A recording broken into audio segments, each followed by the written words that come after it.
The rhythmic hum of the ventilation system was Arthur Finch's most consistent companion, a soft, almost imperceptible drone that filled the cavernous halls of the Metropolitan Museum of Fine Arts during the quiet, almost sacred hours of the night.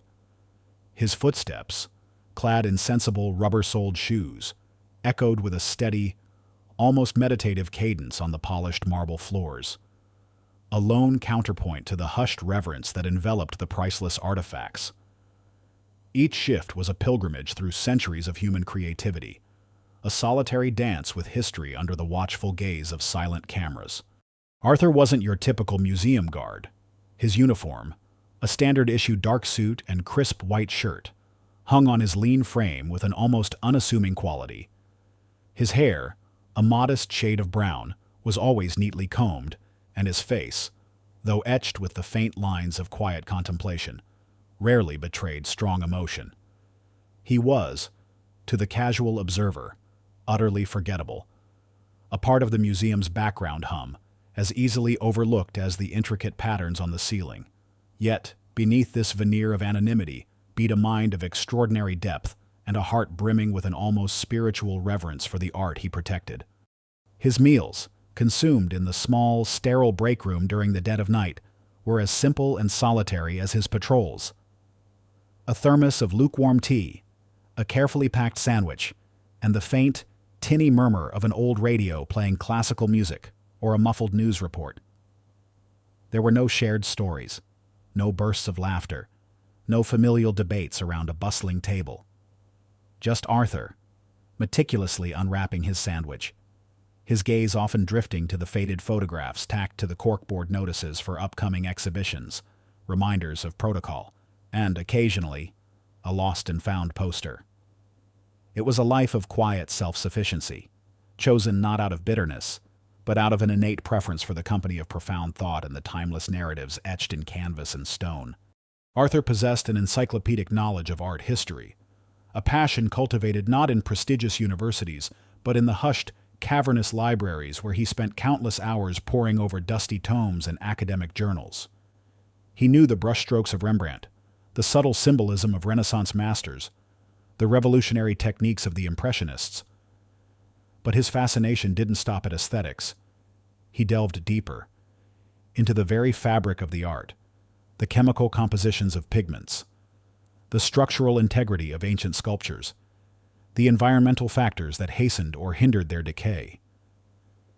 He understood the delicate dance of light, humidity, and temperature on fragile masterpieces, an understanding honed by years of solitary study and an almost obsessive curiosity. This was his hidden talent, a brilliant, multidisciplinary mind concealed beneath the unassuming uniform of a night guard. One frigid Tuesday afternoon, the museum was bustling with school groups, their high-pitched chatter echoing through the hallowed halls. In the sprawling Greek and Roman antiquities gallery, amidst towering marble statues and delicate pottery, a sudden commotion erupted. A small boy, no older than 7, his face flushed with excitement, stumbled backward, his juice box held aloft. The straw, dislodged by his flailing arm, sent a thin stream of sticky, sugary liquid arcing towards a priceless 2nd-century Roman bust of Emperor Hadrian, its serene, classical features momentarily threatened by the unexpected splash. Other guards, stationed nearby, reacted with varying degrees of detached concern.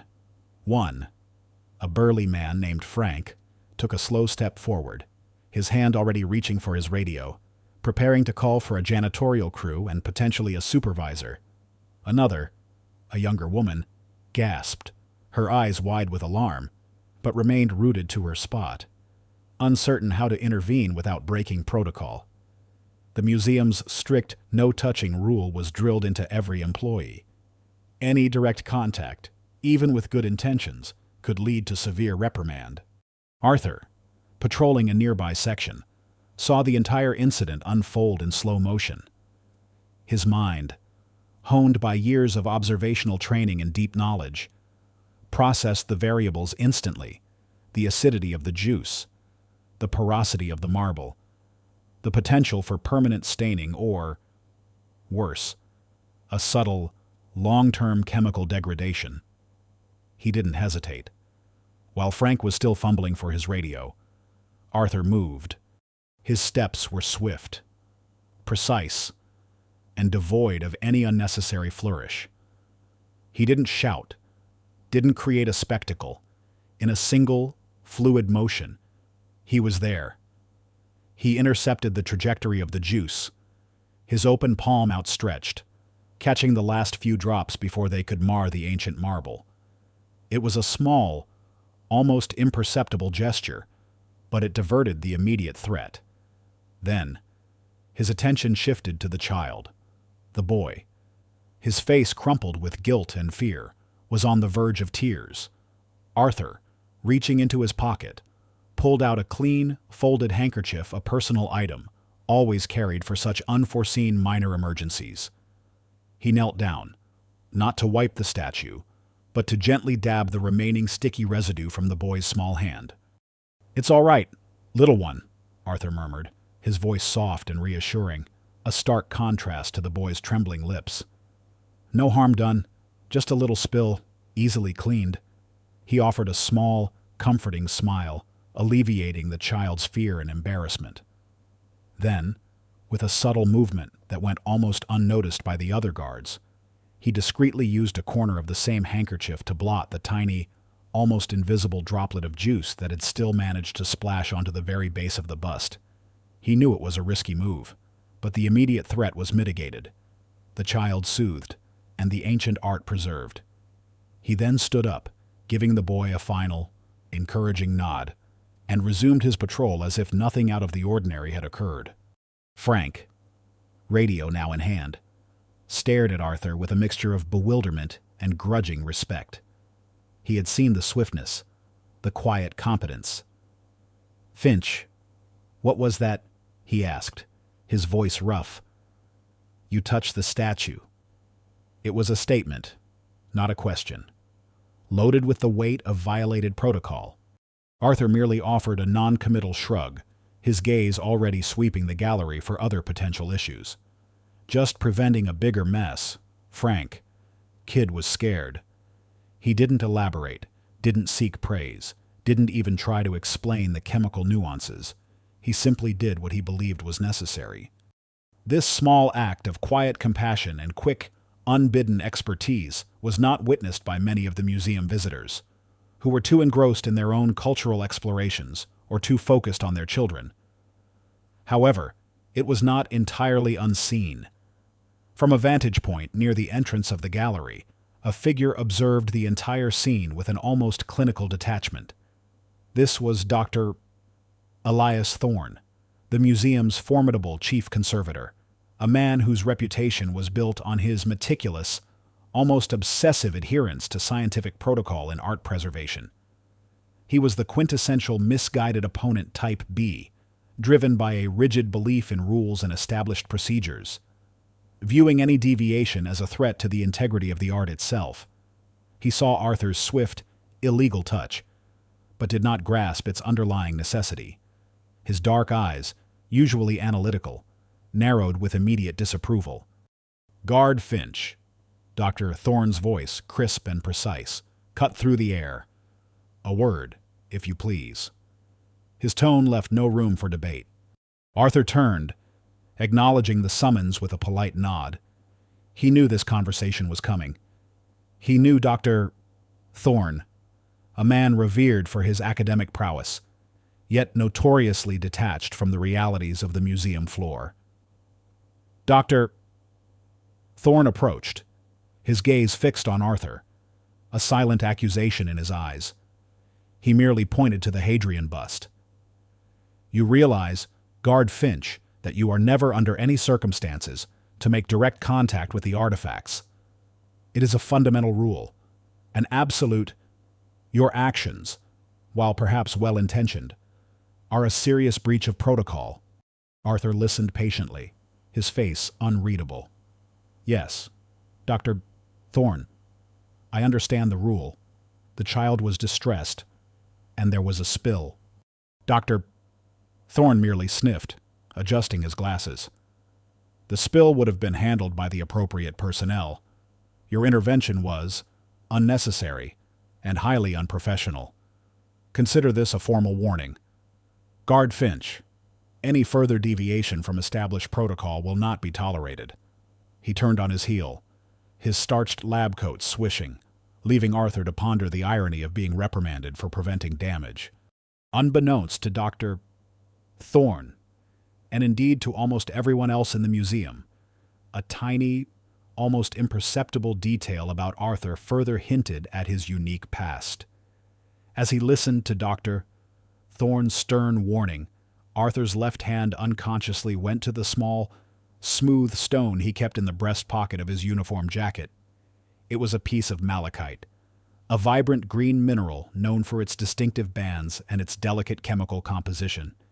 He would often rub its cool, smooth surface when deep in thought or under pressure.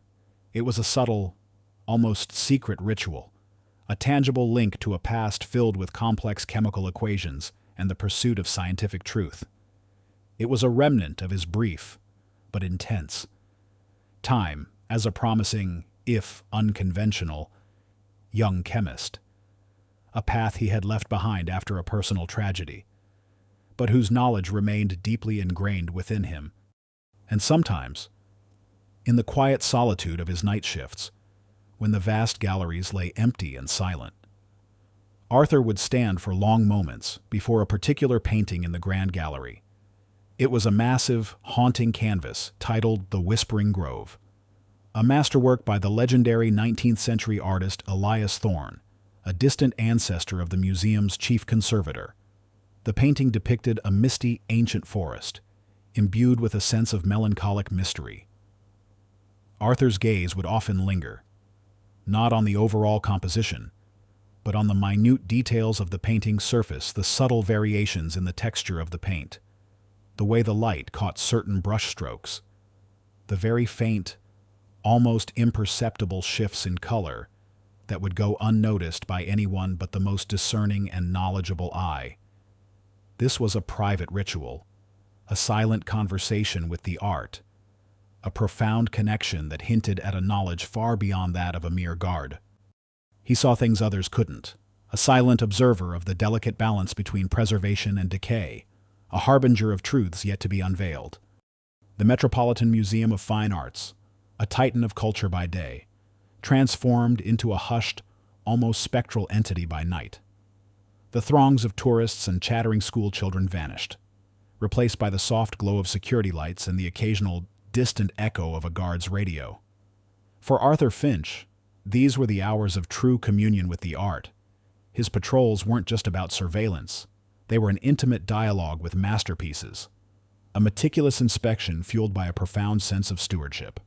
One particularly still Wednesday night, the air in the Grand Gallery hung heavy, a peculiar stillness that even the hum of the ventilation system couldn't entirely dissipate. Arthur, performing his routine checks, felt a subtle shift in the atmosphere. A faint, almost imperceptible scent in the air, something metallic, yet strangely sweet, like old rust mixed with damp earth. He dismissed it at first, attributing it to the aging infrastructure of the building, a common characteristic of structures that had stood for over a century. Yet, a nagging instinct, a quiet tremor in his usually stoic resolve, persisted. He arrived at the centerpiece of the gallery, The Whispering Grove by Elias Thorne. The painting, a monumental canvas depicting a dense, mist-shrouded forest, was a jewel in the museum's collection, renowned for its ethereal quality and the painter's masterful use of light and shadow. Arthur had spent countless hours before this painting, studying its intricate details, marveling at its longevity. He knew every crackle in its varnish, every subtle nuance of Thorne's brushwork. As his gaze swept across the familiar landscape, a minute detail, one that would have been utterly invisible to the untrained eye, caught his attention. Near the lower left edge of the frame, where the deep greens of the undergrowth met the muted earth tones of a moss-covered stone, there was a tiny, almost microscopic spot of unusual blue. It wasn't a patch of pigment, nor was it a dust particle. It was a faint, almost ethereal bloom of color that shimmered with a subtle, alien luminescence in the security light. Arthur leaned closer, his brow furrowed in concentration. His mind, a repository of chemical compounds and historical techniques, immediately began to run through possibilities. This wasn't superficial dirt. It wasn't a scratch or a recent physical damage. The hue, the texture, the subtle way it seemed to emanate from within the varnish layer, it looked like a chemical reaction, a slow, insidious deterioration. It reminded him, with a jolt, of certain unstable pigments he'd studied, or the subtle degradations that occurred when certain atmospheric contaminants interacted with historical materials. This was a silent, creeping affliction, a disease attacking the very integrity of the masterpiece. A cold dread coiled in his stomach. This wasn't merely a breach of protocol. This was an existential threat to the art he cherished, a personal affront to his dedication. He felt a profound sense of personal anxiety, a guardian's immediate, visceral fear for his charge. He knew, with a certainty born of his unique expertise, that this wasn't a problem for the cleaning crew. This was a job for specialized conservators, and time was of the essence. His first instinct, a professional one, was to report it through the official channels. He returned to the security office, his heart pounding a little faster than usual. He meticulously typed out an incident report, detailing his observations, the unusual blue spot, its location, his hypothesis regarding a possible chemical reaction, and his urgent recommendation for immediate, specialized conservation analysis. He attached his name, Arthur Finch, Night Guard. To the bottom, a quiet, almost defiant claim of responsibility. The report landed on the desk of Mr. Julian Davies, the museum's formidable chief of security. Davies was a man who measured success in the absence of incidents, a rigid adherent to rules and bureaucracy. To him, the museum was a fortress, and his job was to ensure its walls remained unbreached, its surfaces unmarred. He was the quintessential antagonist type A, driven by a desire to maintain his own power and a profound aversion to anything that disrupted the orderly flow of his domain. He saw Arthur's report as an annoyance, a neurotic overreaction from a subordinate. Davies scoffed, reading the report with a dismissive flick of his wrist. Chemical reaction, Finch. He's a guard, not a chemist. He chuckled humorlessly. Probably saw a dust bunny and thought it was the end of the world. Always overthinking everything. That one. He scribbled a note. Dismissed. Overzealous. Remind Finch of protocol. The report was then forwarded, as per procedure, to Dr. Eleanor Vance, the head of the museum's conservation department. Dr. Vance was a brilliant, highly respected art historian and a meticulous conservator, renowned for her academic papers and her adherence to established, peer-reviewed scientific methods. She was precise, logical, and deeply committed to the theoretical integrity of art preservation. However, like Dr. Elias Thorne, her distant relative from the previous chapter, her world was often confined to laboratories and academic conferences, making her somewhat detached from the ground-level realities of the museum. She was the very embodiment of the misguided opponent. Type B, not malicious, but inherently skeptical of anything that deviated from established procedures or originated from outside her professional sphere of expertise. Dr. Vance received Arthur's report with a polite but dismissive skepticism. She scanned the chemical reaction hypothesis, a faint frown creasing her brow. She knew Finch was a guard, not a trained conservator. While she appreciated vigilance, she saw his report as an unscientific, perhaps even fantastical, overreach. A guard reporting a complex chemical reaction. She mused aloud to her assistant, a hint of professional amusement in her tone. Without proper equipment or training. Highly unlikely. More likely a superficial contaminant, or perhaps a trick of the light. We have our own rigorous protocols for monitoring the collection's integrity. She typed a concise response, elegant in its dismissal. Thank you, Guard Finch, for your vigilance. We appreciate your dedication. However, the Conservation Department follows established protocols for artifact analysis. Your observations will be noted, but no immediate action is deemed necessary based on the preliminary, non-expert assessment. Please refrain from making speculative diagnoses in future reports. Arthur received the email notification during his next shift. He read it, his heart sinking. The polite rejection, the subtle condescension, it stung. Not just his pride, but his profound sense of urgency. They hadn't dismissed him as a person. They had dismissed the truth he had uncovered, simply because of the uniform he wore. He returned to the Whispering Grove that night, his internal conflict a swirling vortex of frustration and despair. The faint blue spot, though still almost imperceptible to others, seemed to him to pulse with an ominous, growing energy. He saw it now as a creeping infection, silently consuming the masterpiece. He knew, with a certainty that chilled him to the bone, that inaction would lead to irreversible damage. This was the point of no return. The official channels had failed. The experts had dismissed his warnings. The art was still in peril, and the responsibility, a heavy cloak of solitude, settled firmly on Arthur's shoulders. He couldn't simply stand by and watch a piece of history decay. His quiet dedication, his hidden knowledge, now demanded a more direct, unconventional approach. He knew he would have to act outside the lines, to breach the very protocols he was sworn to uphold, if he was to save the Whispering Grove. The silent battle for the painting's life had just begun, and Arthur Finch, the unseen guardian, was now its sole, desperate champion. The rejection from both Julian Davies and Dr. Eleanor Vance solidified Arthur Finch's grim realization he was truly on his own. Their dismissive responses echoed in his mind like the distant, hollow clang of closing museum doors. He had offered his expertise, his observation, his warning, and they had met it with skepticism and protocol. The quiet certainty that pulsed within him that the Whispering Grove was in imminent danger now morphed into a desperate, personal imperative. He couldn't trust the established channels. He had to become its unseen protector, its silent diagnostician. His night shifts transformed into a meticulous, covert operation. No longer were they merely routine patrols. They were covert research missions. Arthur, with his unassuming appearance, became a phantom in the grand gallery. His movements fluid and almost imperceptible.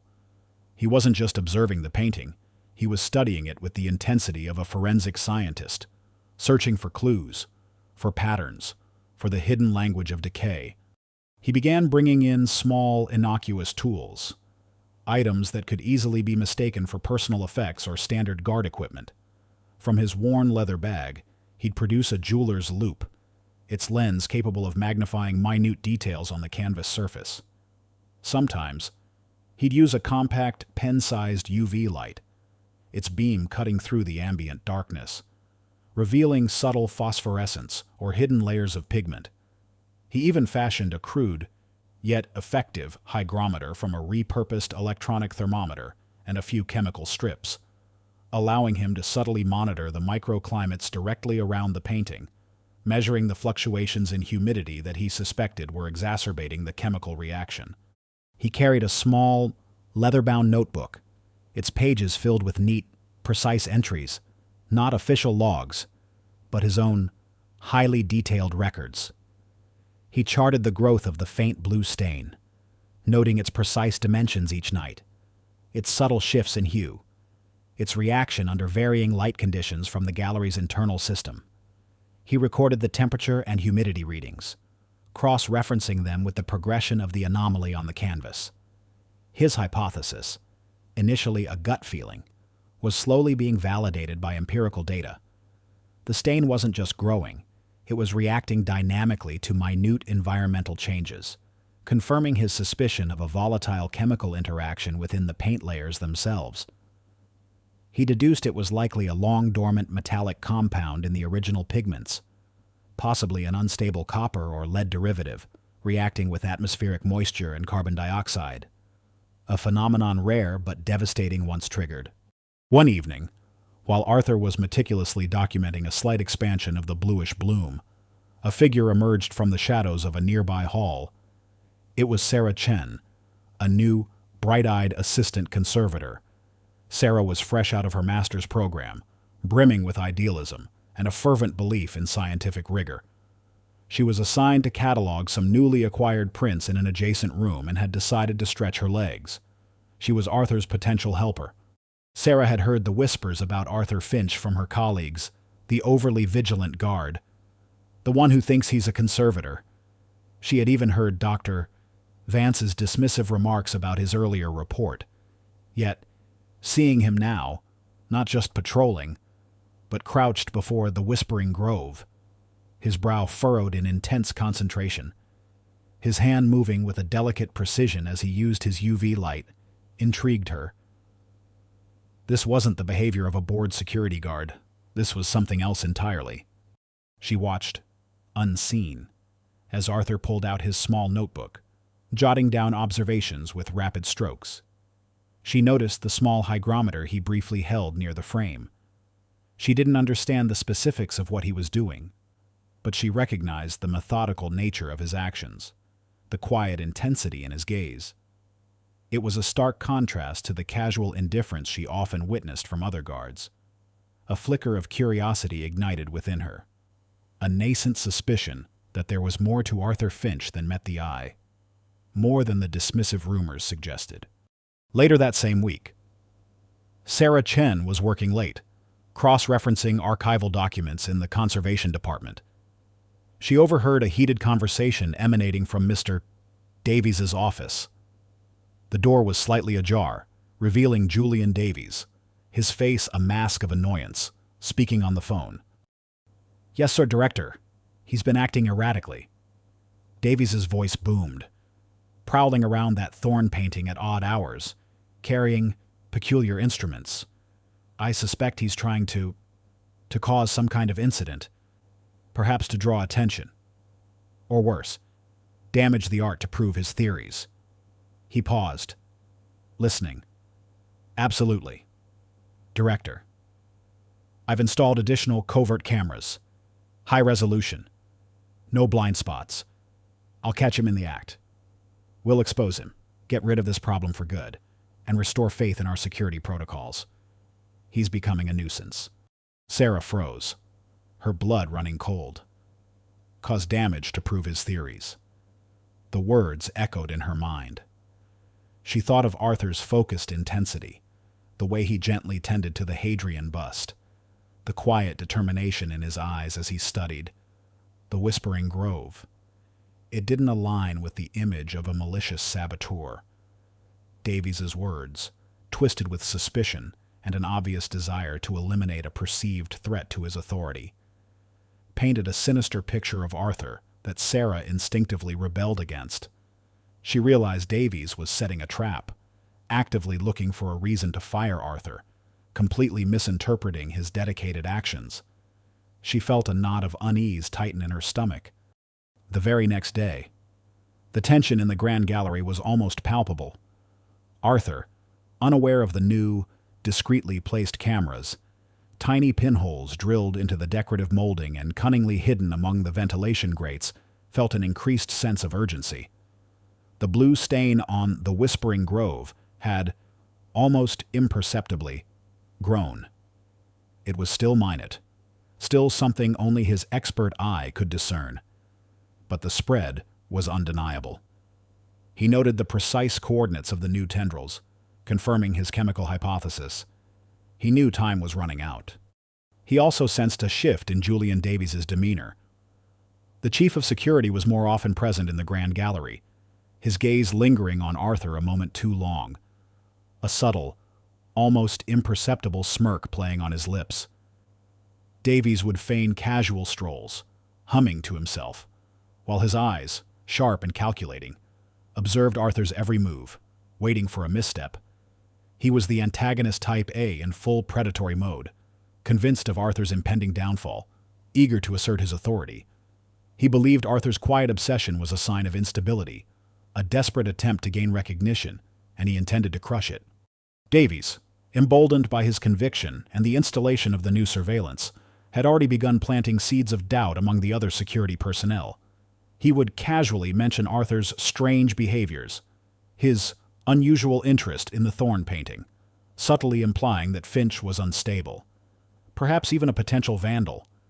He even went so far as to warn a few of the more junior guards to keep an eye on Finch, ensuring that if Arthur did act, he would have multiple witnesses ready to corroborate Davies's accusations. Arthur felt the invisible net tightening around him, though he couldn't pinpoint its exact nature.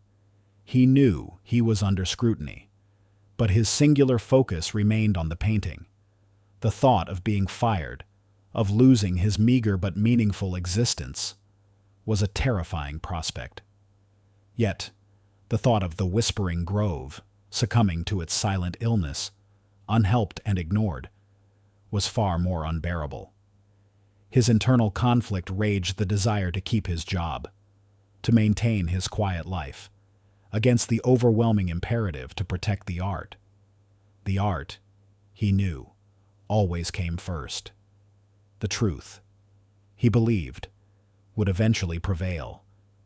He just had to find a way to make it known, to prove the unseen danger before it was too late. The stage was set, the trap laid, and the clock was ticking. The days leading up to the Metropolitan Museum's Grand Centennial Gala pulsed with a frantic, almost feverish energy. This wasn't just another exhibition.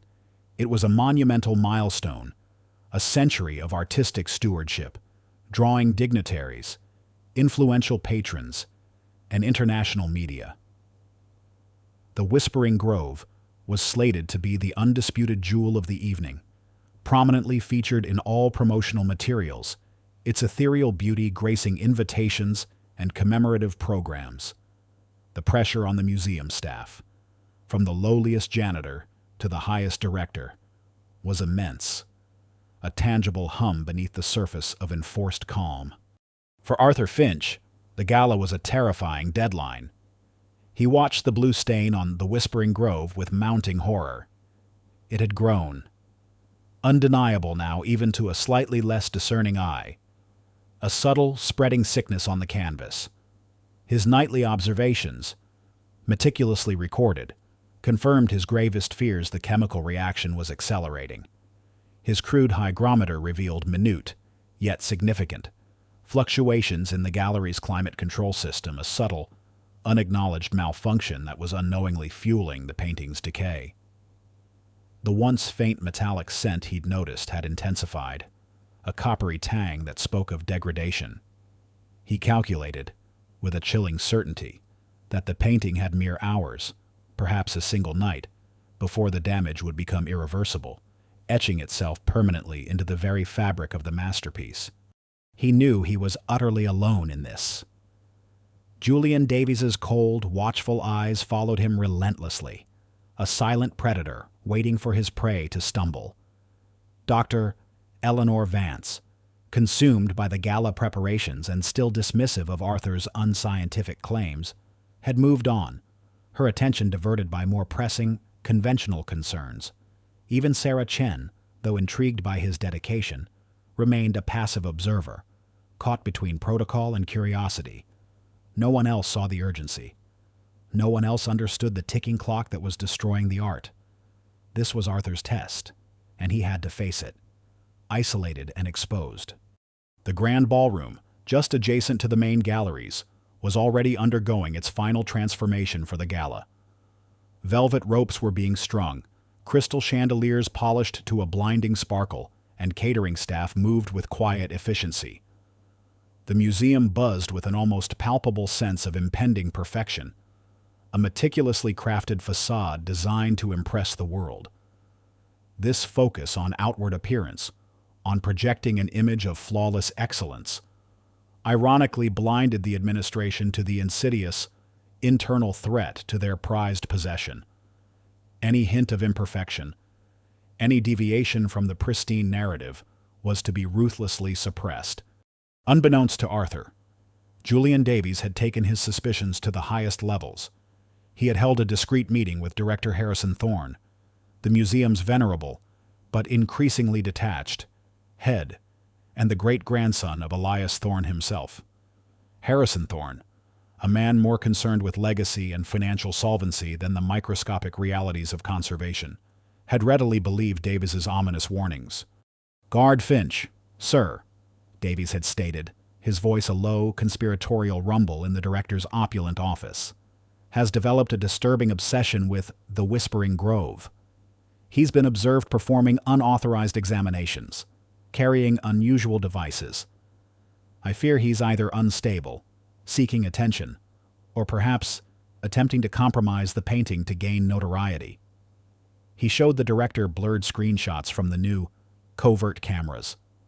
Arthur hunched intently before the painting, his hand near its surface, a glint of metal from his makeshift hygrometer. The images, deliberately framed by Davies, painted a damning, misleading picture. Director Thorne, his brow furrowed with concern, had stroked his impeccably trimmed beard. "A security breach on the eve of the Centennial Gala unacceptable. Davies, we cannot have any embarrassments, especially not with that painting. It's my family's legacy, my great-grandfather's masterpiece." His voice, though calm, held an undertone of steely resolve. "You have my full authorization. If Guard Finch attempts anything at all, during his final night shift before the gala, you are to apprehend him immediately. Do not allow him to cause any damage, and ensure the incident is contained. Discretion is paramount." Davies had smiled, a thin, triumphant slash across his face. "Consider it done, sir. I've installed additional high-resolution cameras with real-time feeds directly to my office. We will catch him red-handed. He won't know what hit him." He envisioned the scene with relish. Arthur, exposed as a fraud, publicly shamed, his pathetic attempts at notoriety crushed under the weight of Davies's superior authority. This was his chance to eliminate a troublesome subordinate and solidify his indispensable position within the museum's hierarchy.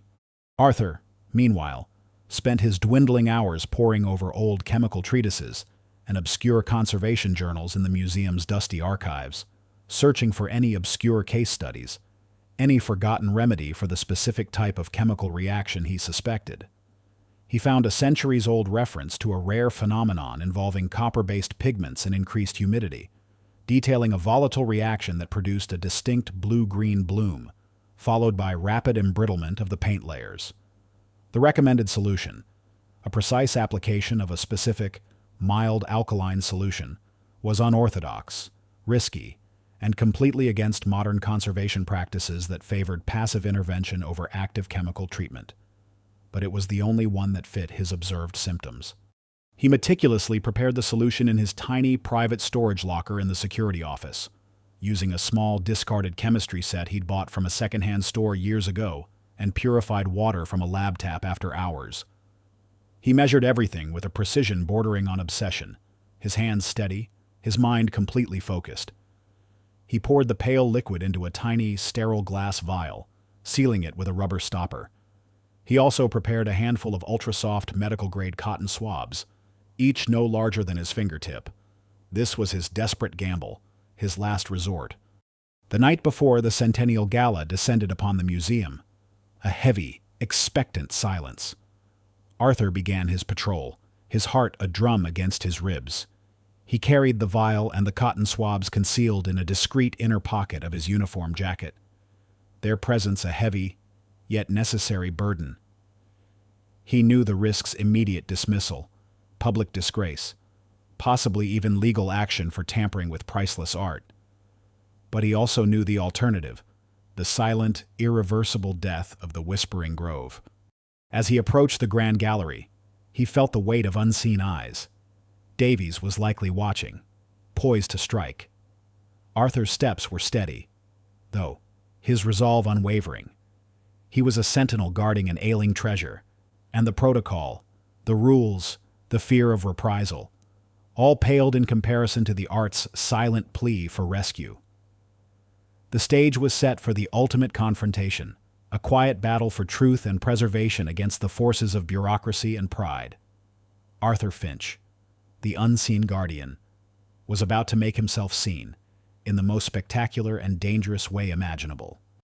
The night of the Centennial Gala descended upon the Metropolitan Museum of Fine Arts like a velvet cloak, heavy with anticipation and the scent of expensive perfume. Outside, limousines idled, their polished exteriors gleaming under the streetlights. Inside, the Grand Gallery, usually a sanctuary of hushed reverence, was bathed in a soft golden glow from newly installed accent lighting, designed to highlight the Whispering Grove as the crown jewel of the evening. Caterers buzzed, florists made last-minute adjustments, and security guards, including Arthur Finch, took up their positions for the early VIP preview. Arthur stood near the Whispering Grove, a seemingly unmoving sentinel in his perfectly pressed uniform. Yet, beneath his calm exterior, his heart hammered against his ribs with a frantic, desperate rhythm. He watched the painting, his gaze meticulously sweeping its surface. The blue stain, fueled by the subtle, accelerating fluctuations in the gallery's climate control system, was no longer merely a faint spot. It had branched out, a delicate, insidious network of cyanotic veins creeping across the verdant landscape of Thorne's masterpiece. The subtle coppery scent he'd noticed before was now more pronounced, a metallic tang that spoke of accelerating decay. He knew, with an agonizing certainty, that this was it. The point of no return was upon them, not in a figurative sense, but in a literal, chemical one. The painting would be irrevocably damaged by dawn. His mind raced, a torrent of calculations and probabilities. Every protocol, every rule he had ever been taught, screamed at him to stay put, to report, to wait for authorized personnel. But he had reported, he had waited, and the experts had dismissed him.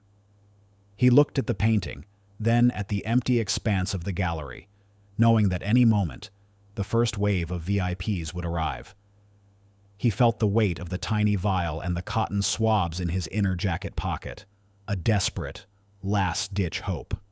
He glanced at the security camera in the corner, a tiny red light glowing ominously. He knew Julian Davies was watching, eager to catch him. He could almost feel the chief of security's smug satisfaction, ready to pounce.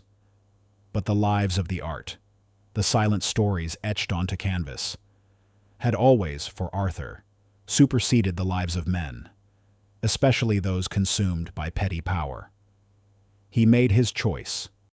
He took a slow, deliberate breath, steadying his hands. His eyes, usually so discreet, now held a fierce, unwavering resolve. No one else was in his immediate vicinity.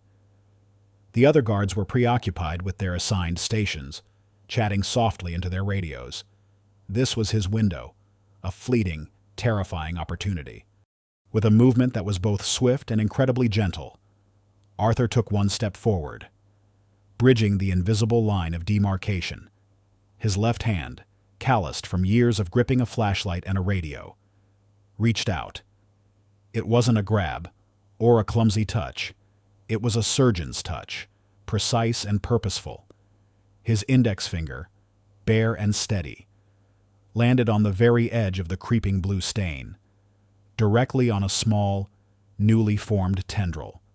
In that exact, agonizing instant, an alarm blared, not the museum's main fire alarm, but a sharper, more localized shriek, a digital sentinel reacting to the violation of its perimeter.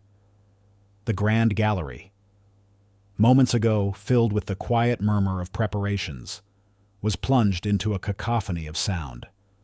Overhead lights flickered, a stark, accusing spotlight falling on Arthur's still outstretched hand.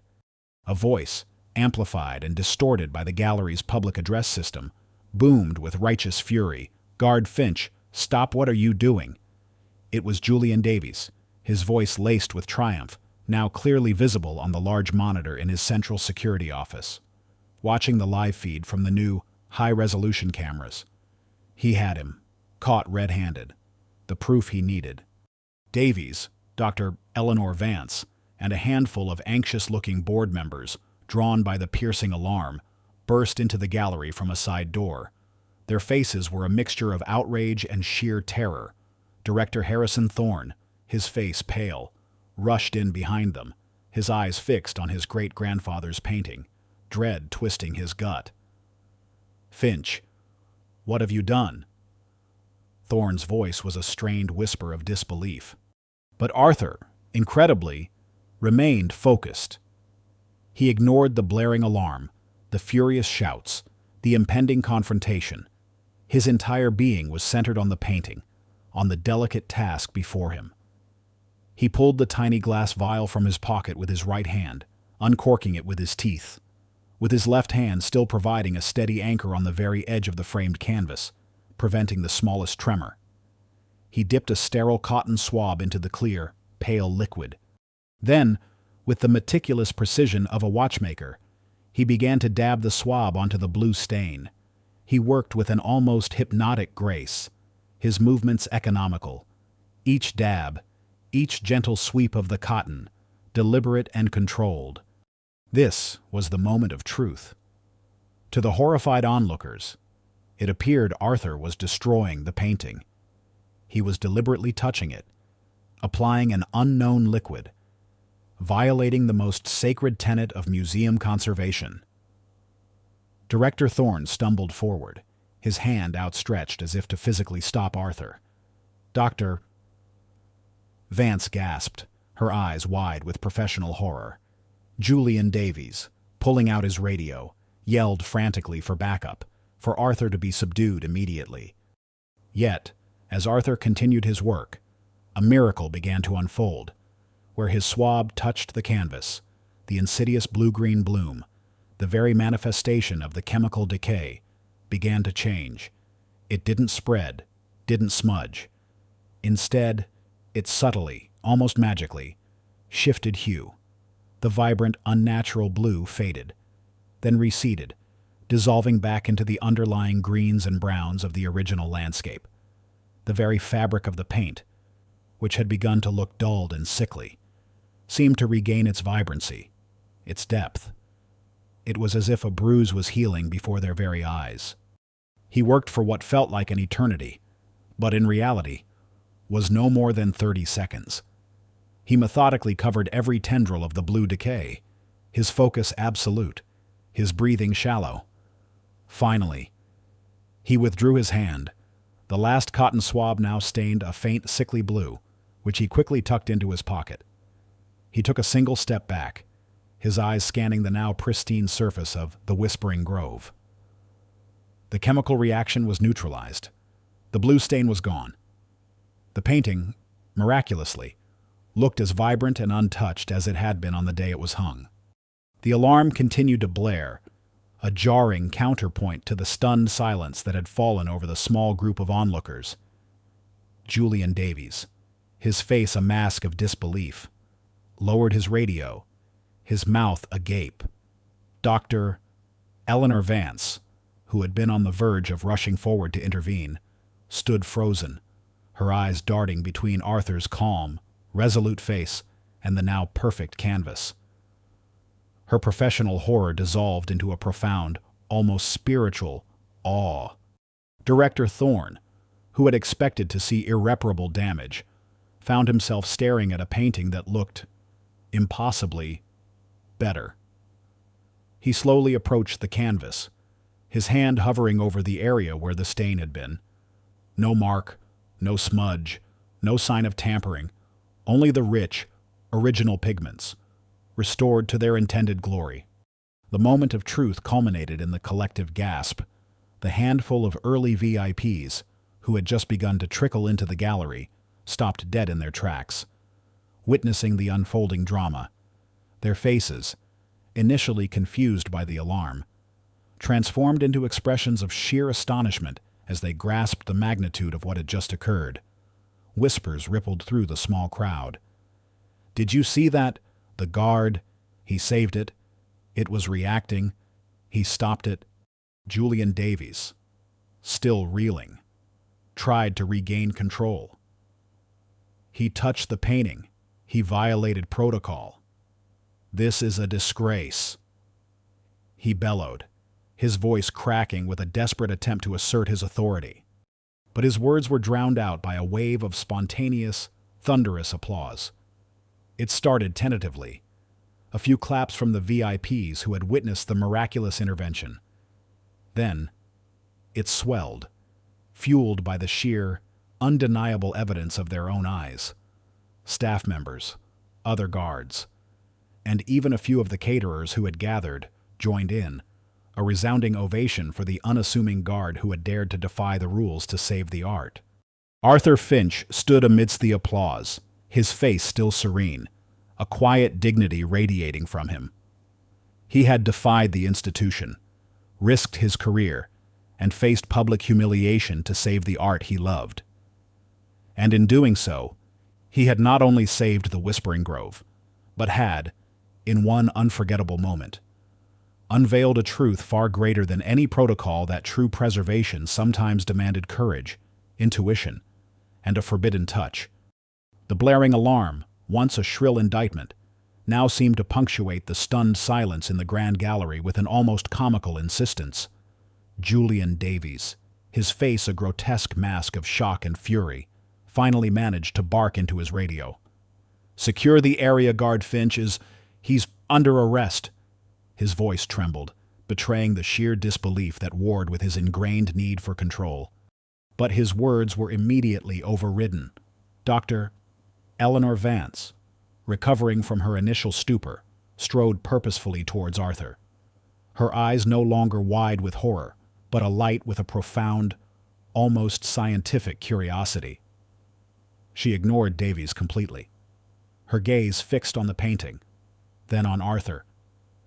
She reached out, not to apprehend him, but to take the used cotton swab from his still outstretched hand. She examined it closely, then gently ran her gloved finger over the area where the blue stain had so recently marred the Whispering Grove. Her eyes widened further, a slow, dawning realization spreading across her face. "Davies, stand down, Dr." Vance commanded, her voice suddenly crisp and authoritative, cutting through the lingering alarm. "This man is not under arrest. He has performed an act of remarkable conservation. The stain is gone. The painting is. It's pristine." She turned to Director Harrison Thorne, her voice resonating with newfound conviction. "Director, what Guard Finch has done here is nothing short of miraculous. He has prevented catastrophic damage to the Whispering Grove." Director Thorne, his initial terror giving way to relief, then profound gratitude, stared at the painting, then at Arthur. The meticulous beauty of the canvas was undeniable. He had almost lost his great-grandfather's legacy. He had seen the blue stain himself during his pre-gala inspection. Now it was simply gone, leaving no trace. "Miraculous," he breathed, still slightly disoriented by the rapid shift in events. Arthur, finally speaking, his voice calm amidst the fading alarm, offered his explanation, not defensively, but analytically. "Director Dr. Vance, the blue discoloration was a result of a highly unstable copper-based pigment, likely malachite or azurite, reacting with increased atmospheric moisture and carbon dioxide within the gallery. This particular reaction causes a rapid breakdown of the paint layers, leading to embrittlement and permanent discoloration. I identified the specific compound and prepared a mild, neutralizing alkaline solution. My calculations indicated immediate intervention was required to arrest the reaction before it became irreversible." Dr. Vance, now fully immersed in the scientific validation, nodded vigorously. "He's correct. I should have recognized the signs from his initial report, but I dismissed it as an untrained diagnosis. His methodology, though unorthodox and risky, was precise. The immediate chemical neutralization was the only viable solution given the acceleration of the reaction." She turned to Arthur, her eyes shining with professional admiration. "Guard Finch, your observational skills and chemical knowledge are extraordinary. I apologize for my previous dismissal. You saved this masterpiece." Julian Davies, sputtering with impotent rage, tried one last, desperate attempt to regain control. But he touched the painting. He violated every single protocol. This sets a dangerous precedent. Director Thorne, however, was no longer listening to Davies. He looked at Arthur, a new respect dawning in his eyes. He had almost lost his great-grandfather's legacy. He had almost allowed a man of quiet brilliance to be dismissed, simply for adhering to archaic rules. "Mr. Davies," the director said, his voice surprisingly firm. "A destroyed masterpiece sets a far more dangerous precedent than a broken protocol that saved it. Your rigid adherence to rules, your failure to investigate a legitimate threat, and your active obstruction of a potential solution have compromised the very integrity of this institution." He paused, his gaze hardening. "As of this moment, Mr. Davies, your services as Chief of Security are no longer required." Davies's face crumpled, the carefully constructed facade of power crumbling into pure shock. He opened his mouth to protest, but no words came out. Other museum staff members, who had quietly witnessed Davies's long history of arrogance and intimidation, exchanged knowing glances. Justice, quiet and profound, had finally arrived. The misguided opponent type B, Dr. Eleanor Vance, who had been swayed by protocol and prejudice, had undergone a profound shift. Her initial disdain for Arthur's non-expert status had vanished, replaced by a deep respect for his keen intellect and unwavering dedication. "Arthur," she said, her voice now genuinely contrite, "I owe you a profound apology. My focus on established procedures blinded me to the unique expertise you clearly possess.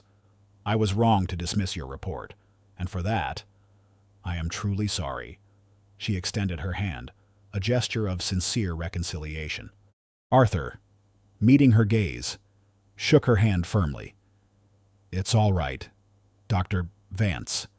The art is safe. That's what matters." His quiet acceptance, devoid of any gloating, only further solidified her respect. The immediate aftermath was a whirlwind of activity. The Centennial Gala proceeded, albeit with a slightly delayed start and a new, captivating story to tell. News of "the guard who saved the painting" spread like wildfire, adding an unexpected dramatic flair to the evening's festivities. But for Arthur, the true rewards came in the quiet moments. A new opportunity blossomed, one far more significant than any public accolades. Director Thorne, deeply impressed and profoundly grateful, made an unprecedented offer. "Arthur," he began, his voice filled with newfound respect, "your actions tonight have demonstrated a level of expertise, dedication, and courage that is simply unmatched. The Metropolitan Museum needs someone like you, someone who truly understands the delicate balance between art and science, and who possesses the foresight to protect our collection from unseen threats." He paused, then continued. "We are establishing a new division within the Conservation Department, Proactive Preservation and Risk Assessment. I want you to head it. This isn't just a promotion, Arthur. It's a new role, custom designed to leverage your unique talents. You'll have access to the latest technology, a dedicated team, and the full backing of the museum to develop innovative methods for detecting and preventing deterioration before it becomes visible to the naked eye. And of course, a salary commensurate with your invaluable expertise." Arthur felt a surge of emotion. This was more than a job. It was a calling. It was a chance to finally apply his hidden knowledge, his lifelong passion, in a meaningful way, to protect the very treasures he had quietly guarded for so long. It was the ultimate vindication, not just of his actions, but of his very being. Later that week, in the quiet sanctuary of his small apartment, Arthur sat with Sarah Chen, the young assistant conservator who had witnessed his subtle actions and overheard Davies's malicious plotting.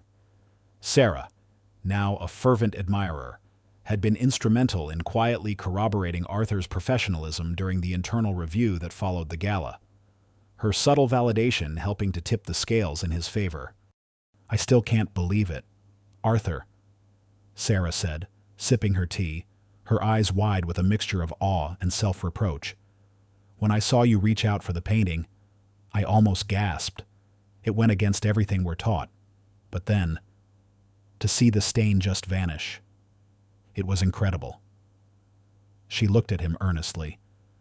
I heard Davies plotting, but I was too afraid to say anything.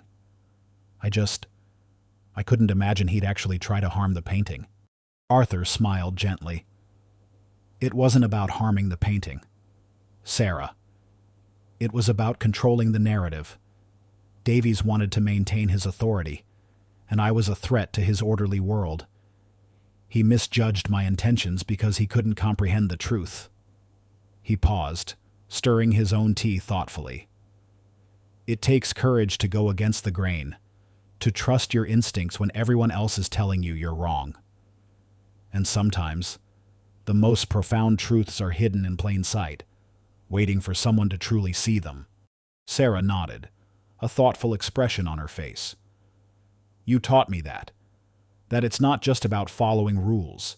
It's about critical thinking, about truly understanding the science, even when it goes against what's comfortable. Arthur looked at her, his gaze kind. You saw. That's what mattered. You were willing to question, to look beyond the surface. He picked up the small malachite stone from his desk, turning it over in his fingers. Sometimes, the most valuable things we have are the things that defy easy explanation, the things we have to fight to protect.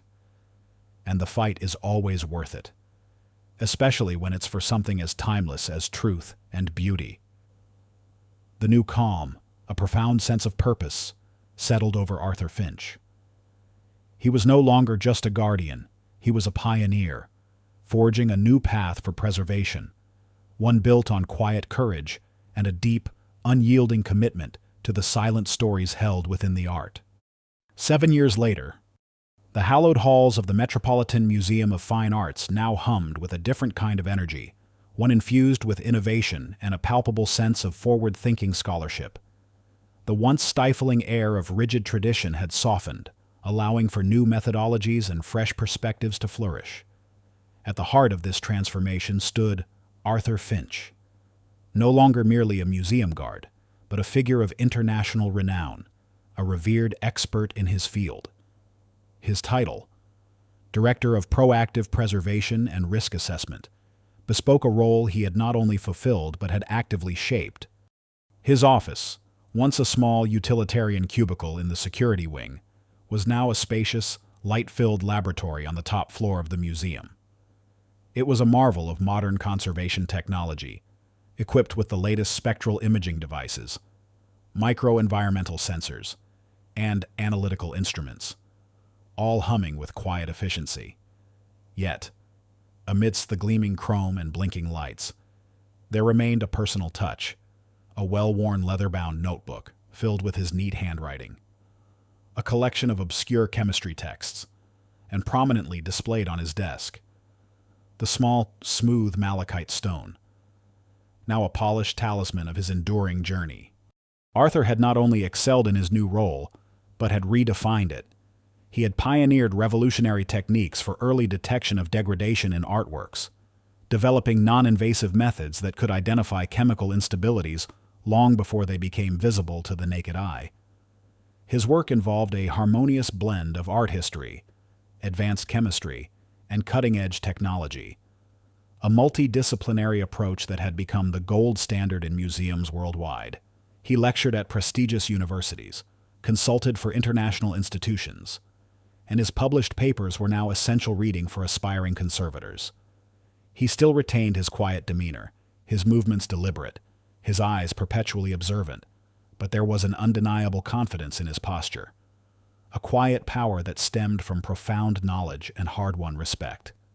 His life, too, reflected this profound shift. He resided in a comfortable, thoughtfully appointed apartment in a quiet neighborhood, its shelves lined with books, its walls adorned with a small, carefully curated collection of contemporary art.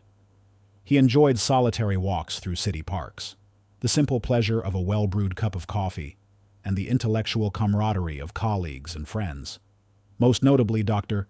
Sarah Chen, who had become his trusted second-in-command and a brilliant conservator in her own right. Their professional partnership had blossomed into a deep, unspoken bond of mutual respect and shared passion, a quiet testament to her initial willingness to believe in him. But Arthur's success was never just about personal achievement. The echoes of his past, the sting of being unseen, of being judged for his humble origins, resonated deeply within him. He remembered the overwhelming sense of isolation, the feeling of fighting alone against forces of ignorance and prejudice. This deeply personal experience fueled his commitment to paying it forward. With the full backing of director Thorne and the museum board, and a significant endowment from an anonymous philanthropic organization rumored to be discreetly facilitated by the Thorne family themselves, acknowledging their own initial oversight, Arthur established the Finch Fellowship for Unconventional Conservation. This program was unique. It wasn't designed for graduates of elite art schools or traditional conservation programs. Instead, it sought out individuals with demonstrable, often self-taught, talents in observation, chemical analysis, problem-solving, and a deep intuitive understanding of materials, often those from less conventional backgrounds, or those whose skills had gone unrecognized by the established academic institutions. He personally mentored these fellows, bringing them into his laboratory, teaching them to trust their instincts, to question norms, and to find innovative solutions where others saw only insurmountable problems. He emphasized that true conservation wasn't just about restoration, it was about foresight, about understanding the hidden languages of decay, and about the courage to act when others hesitated. He particularly sought out those who, like his younger self, possessed brilliant minds but lacked the conventional pathways to opportunity. He often delivered keynote speeches at conferences, but he also made a point of visiting smaller, regional museums, and even high schools, sharing his story. He spoke not as a celebrity, but as a testament to perseverance. He recounted his journey, from the quiet, overlooked night guard to the recognized expert, never shying away from the moments of doubt or the sting of dismissal. He openly spoke about the Whispering Grove and the Forbidden Touch, not as an act of rebellion, but as an absolute necessity. For too long, he would tell audiences, his voice clear and resonant, "We have allowed rigid adherence to protocol to overshadow intuition and credentials to eclipse genuine talent. My story is a reminder that the most profound insights, the most crucial solutions, can often come from the most unexpected places. They come from those who look closer, listen more carefully, and dare to question what is known. Don't let your uniform, your background, or others' preconceived notions define your potential. Always trust your observations, and always, always fight for the truth." His message resonated deeply, particularly with young people who felt marginalized or misunderstood. They saw in him a reflection of their own struggles and a beacon of their own potential. He became a symbol of quiet resilience, a living example that passion, integrity, and unconventional thinking could indeed change the world. One crisp autumn evening, Arthur stood alone in the Grand Gallery, long after the museum had closed and his team had departed. The Whispering Grove hung on the wall, its vibrant colors undimmed, its mysteries still alluring, a monument to the enduring power of art and the quiet heroism that had saved it. He ran his gaze over its surface, not searching for flaws now, but simply admiring its flawless beauty. The painting no longer represented a threat, but a triumph, a testament to his life's defining moment. He reached into his pocket and pulled out the malachite stone, its smooth, cool surface a familiar comfort. He had kept it, a small, tangible anchor to the young chemist he once was, to the moment he dared to defy, to the hidden truth he had fought to reveal. He closed his eyes for a moment, recalling the silent hours, the desperate calculations, the profound certainty that had compelled his actions. The museum was no longer just a workplace. It was his sanctuary, his proving ground, and now, his legacy. He had found his purpose not in guarding its walls, but in illuminating its unseen truths, ensuring that the whispers of history and the brilliance of human creation would endure for generations to come. The silent guardian had become the master restorer, his journey a testament to the fact that courage, clarity, and an unwavering commitment to what is right can indeed change the canvas of one's own destiny. If this story stirred your heart, if it reminds you that courage can alter destinies and that light always finds a path even in the deepest darkness, please leave a comment. Share this story with those who need inspiration. Like, subscribe, and hit the bell to never miss our upcoming stories.